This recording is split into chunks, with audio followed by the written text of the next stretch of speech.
student, this video for class 9 students. Students, in the last class we have already completed chapter number 8, that is indices. Now today we will switch over for the next topic, that is called logarithmic. This is the next chapter, chapter number 9, logarithms. Okay, so we will take the introduction today basically. ठीक है, तो सबसे पहले देखिए logarithms होता क्या है, समझिए इसको पहले. सबसे पहले जो आप जानते हैं उससे आपको जो नहीं जानते उसको कनेक्ट करेंगे.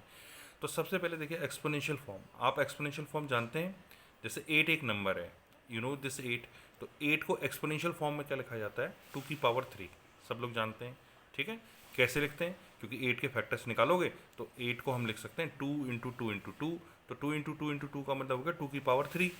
ठीक, सिमिलरली 125 को हम लिख सकते हैं 5 into five into five, that is 5 की पावर 3. तो इस फॉर्म को हम लोग बोलते हैं एक्सपोनेंशियल फॉर्म. तो ये एक्सपोनेंशियल फॉर्म आपको पहले से ही क्लियर है.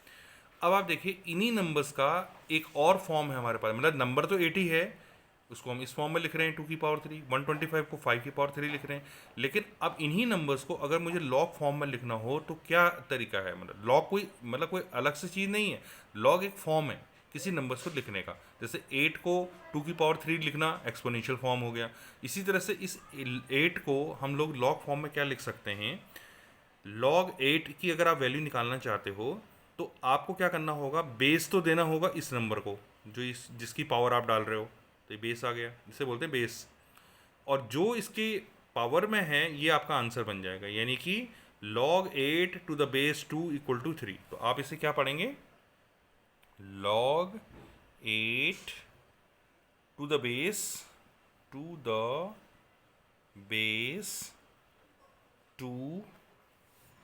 Is equal to 3. ये आपने इसको पढ़ना है, ये आपको प्रोनाउंस करना है. मतलब आप पढ़ेंगे कैसे, log 8 to the base 2 is equal to 3. इसको अब ऐसे ही इसमें देखिए 125 मेरे पास नंबर है, तो 125 को हमने क्या लिखा था, 125 को लिखा था 5 की पावर 3 एक्सपोनेंशियल फॉर्म में. अब इसी एक्सपोनेंशियल फॉर्म से मैं लॉग फॉर्म बनाता हूँ. तो क्या करेंगे, log 125 अगर मुझे निकालना है तो बेस में मुझे ये नंबर लेना होगा जिसकी पावर मैं इस लिख रहा हूँ. तो 5 आएगा बेस में, और इक्वल टू में आंसर होगा जो उसकी पावर है 3. ठीक, तो log 125 to the base 5 is equal to 3. तो ये हमारा लॉगरिथमिक फॉर्म हो गया. तो आज हम लोग को क्या करना है कि मैं आपको एक्सपोनेंशियल फॉर्म दूंगा, आपको लॉग फॉर्म में कन्वर्ट करना होगा. और कभी मैं लॉग फॉर्म दूंगा तो एक्सपोनेंशियल फॉर्म में कन्वर्ट, मतलब उल्टा, लॉग से एक्सपोनेंशियल, एक्सपोनेंशियल से लॉग, आपको उल्टा जाना है, रिवर्स. और ये सीख रहे हैं आज आपने. ठीक, तो let's start the questions. Now let's see the question. एक क्वेश्चन मैंने दिया कि भाई 9 की पावर -1 को हम 1/9 लिख सकते हैं. ठीक, लिख भी सकते हैं, बिल्कुल सही है. तो इस ये है हमारा एक्सपोनेंशियल फॉर्म हो गया. अब मुझे इसे किस में कन्वर्ट करना है, convert this exponential form into log form. तो मैंने आपको बताया था लॉग किसका निकालना है, हमें लॉग निकालना है 1/9 का. तो 1/9 का जो लॉग होगा उसका बेस हमें 9 देना पड़ेगा, तो आंसर होगा -1. तो ये हमारा लॉगरिथमिक फॉर्म हो गया. ठीक, अब एक क्वेश्चन और ले लेते हैं, क्वेश्चन नंबर 2. तो आपके पास यहाँ पर नंबर है, कन्वर्ट करना है आपको 10 की power 5 is equal to 2 to 4 एक 5. ये आपका आंसर है. ठीक, 10 की पावर 5 का मतलब ये होता है. तो इसको मुझे कन्वर्ट करना है इन लॉग फॉर्म, इन लॉग फॉर्म. ये आपका हो गया इन ये तो हो गया एक्सपोनेंशियल फॉर्म. और मुझे कन्वर्ट करना है, कन्वर्ट इन, यहाँ पर लिख देते हैं convert this in log form. ठीक, लॉग फॉर्म में तो हम इसे लिखेंगे लॉग ऑफ दिस नंबर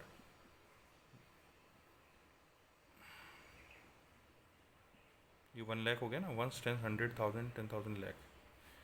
तो इसका आंसर बेस 10 के अंदर 5 होगा, ये मतलब हो गया. ठीक, तो इस तरह से हमने सीखा कि एक्सपोनेंशियल फॉर्म को लॉग फॉर्म में कैसे कन्वर्ट करते हैं. अब जरा उल्टा देखें. Now see this question. अब मेरे पास लॉग फॉर्म है और मुझे एक्सपोनेंशियल फॉर्म में कन्वर्ट करना है. तो इसके लिए मुझे क्या करना होगा, आपको बहुत सिंपल काम बताता हूँ. जो इसका बेस है ना, इसको आप पहले कॉपी कर लो. बेस कॉपी कर लिया, पावर में ये नंबर ले लो जो राइट साइड में है, और इक्वल टू में लिख दो ये नंबर जिसका आपने लॉग निकाला था. लॉग आपने 10 का निकाला था, बेस था 10, तो आंसर था 1. तो इस केस में हमें क्या करना है कि जो सबसे पहले आपने कॉपी करना है जो उसका बेस है, ठीक है, उसकी पावर में नंबर रखना है ये, और एक आंसर आ जाएगा 10। तो आप चेक कर लो 10 की पावर 1 10 ही तो होता है, तो it means it is right. So this is your answer. एक और क्वेश्चन करके देख लो। क्वेश्चन ये है कि आपके पास नंबर है ना, सी द नेक्स्ट क्वेश्चन। अब मुझे इसको जो है लॉग, इसको एक्सपोनेंशियल फॉर्म में कन्वर्ट करना है। तो वही चीज़ सामने आ गई। सबसे पहले बेस कॉपी करेंगे, पावर में ये नंबर आ जाएगा और आंसर आपका 8 होगा। तो ये आपका एक्सपोनेंशियल फॉर्म हो गया, ठीक है। इसे बोलेंगे एक्सपोनेंशियल फॉर्म, एक्सपोनेंशियल फॉर्म, ठीक। सो इस ट्रिक को आपने लगाना है और आज आपके क्वेश्चन जो मैं आपको साइन करूँगा वो आपने करने हैं, ठीक। Thank you.